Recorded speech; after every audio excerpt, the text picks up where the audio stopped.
Ito yung aking mga barya guys na nakolekta. Mga 25 centavos na mga error coins ito guys. Medyo maluma na guys. Tsaka madumi kasi mga circulated coins ito guys. Mga common coins. So tingnan lang natin guys kung mayroon bang naghahanap nito para bahagi din natin sa iba. So mga nangailangan ng mga error coins guys. Tsaka napaka-importante guys kung maganda yung error. Tsaka maganda yung condition kasi kailangan natin yan na gawaan ng mga album para sa ating mga error coins na napili. So ganito na karami guys, medyo marami-rami na ito guys. So nahirapan din ako maghanap sa mga baryang ito guys. So lahat ito may mga error ito guys. Yan, yung iba nito guys ay binibili ko guys. Tsaka yung iba, ako na mismo yung naghahanap. Yan, so ito mga old coins yan oh. Yan, ito yung mga 25 centavos dati guys. Ayan guys, tingnan natin ng mabuti yan oh. So medyo may kalumaan na pero karamihan ito mga error coins dahil na marami ng litra na nabura sa mga baryang ito guys. So kanya-kanya naman tayo ng diskarte kung anong mga kukuliktahin natin, you know. So mayroon itong halaga, medyo mas mura lang kasi wala naman itong grado eh. So mura lang yung bili ko sa mga ito guys. Napakamura lang nito. Mayroon itong taon guys na 1972 ang ating 25 centavos na old coins.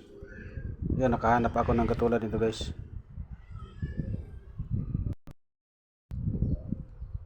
Ang apat na piraso guys. Yung isa, ito ang bagong lipunan na 25 centavos.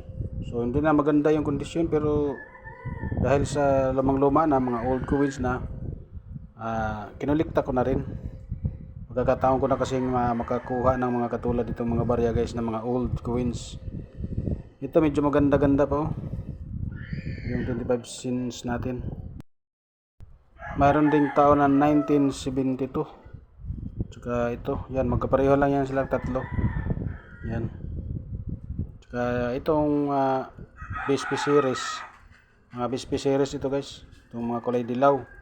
So lahat ito guys ay mayroong mga napakagandang mga error. Tingnan natin yung iba nito kung anong mga error ito. Yan guys, ang 2014 natin guys. Ito ay engraved letters. Hindi mo na mababasa yung mga letra dito sa baba. Yung nakasulat na Central Bank. So error yan guys. Ganon din sa isang ito na 2004 din ito. 2014 din ito. Ito yung isa 2013 ganon din. Hindi mo na rin makikita yung mga letra niya. So parang minipis. Yan.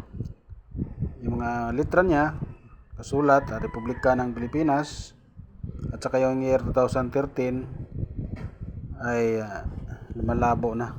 So naging error yan kaya kinukulikta ko yan kahit mga luma na. Pati ito mga to. Lahat yan guys, mga error coins yan guys. So yan guys, yun ang kuliktahin natin guys, yung mga error coins para excited na mabinta. Yung mga barya natin na katulad nito guys.